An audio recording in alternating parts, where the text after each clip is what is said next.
పెట్టుబడుల పేరుతో మోసం చేసిన నందిగం రాణికి సుప్రీంకోర్టులో చుక్కెదురైంది. సిఐడి అధికారులు అరెస్ట్ చేయకుండా ముందస్తు బెయిల్ ఇవ్వాలంటూ దాఖలు చేసిన పిటిషన్ను ధర్మాసనం కొట్టివేసింది. విచారణను ఎదుర్కోవాల్సిందేనని ధర్మాసనం స్పష్టం చేసింది.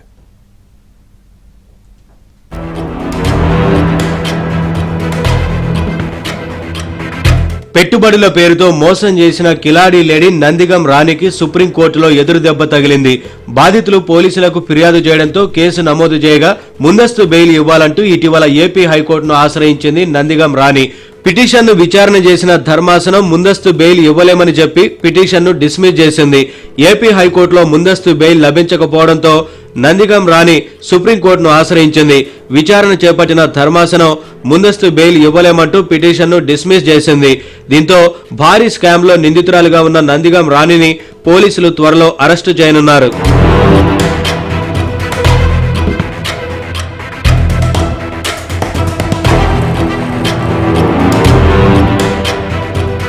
తూర్పుగోదావరి జిల్లా నిడదవోలు మండలం కోరుమామిడి గ్రామానికి చెందిన నందిగం ధర్మరాజు, అతని భార్య రాణి ఏలూరు జిల్లా కామవరపుకోట మండలం తడికలపూడిలో హర్షిత పేరుతో 2009లో స్కూల్ స్థాపించారు.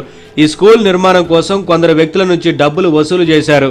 తమ బిజినెస్ లో ఇన్వెస్ట్ చేస్తే ఏటా వడ్డీతో పాటు లాభాల్లో 5% వాటా ఇస్తామంటూ నమ్మబలికారు.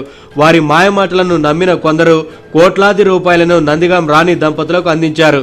కానీ వీరు మాత్రం ఎడ్యుకేషనల్ సొసైటీకి చెందిన డబ్బులను సొంత ఖాతాలకు మళ్లించుకొని దోపిడీ చేశారు. కుటుంబ సభ్యుల పేరుతో స్థిర చరాస్తులను కొనుగోలు చేసి జల్సాలు చేశారు.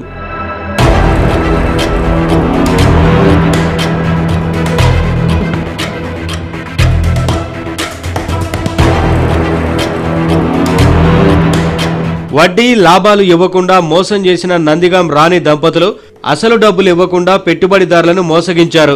దీంతో బాధితులు పోలీసులను ఆశ్రయించారు.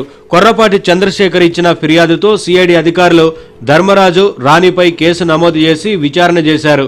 హర్షిత స్కూల్కు చెందిన ఆస్తులను జప్తు చేశారు.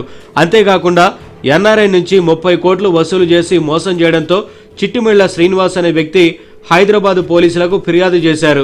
ధర్మరాజు, రాణి దంపతులు 35 రోజుల పాటు చెంచల్గూడ జైల్లో రిమాండ్ ఖైదీగా శిక్ష అనుభవించారు. కేసుల్లో నిందితుడిగా ఉన్న నందిగం ధర్మరాజును పోలీసులు ఇప్పటికే అరెస్టు చేయగా మరో నిందితురాలైన నందిగం రాణిని పోలీసులు అరెస్టు చేయనున్నారు.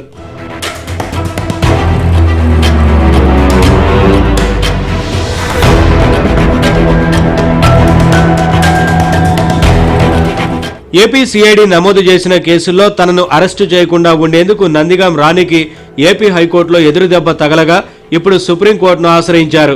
కానీ అత్యున్నత న్యాయస్థానం సైతం ముందస్తు బెయిల్ ఇవ్వలేమని, అరెస్టు విచారణను ఎదుర్కోవాల్సిందేనని ధర్మాసనం స్పష్టం చేసింది.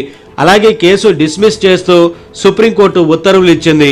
నందిగం రాణిని సిఐడి అదుపులోకి తీసుకుని విచారణ చేస్తే వసూళ్లు చేసిన డబ్బులతో ఎక్కడెక్కడ ఆస్తులు కూడబెట్టారో తెలుస్తుందని బాధితులు చెబుతున్నారు.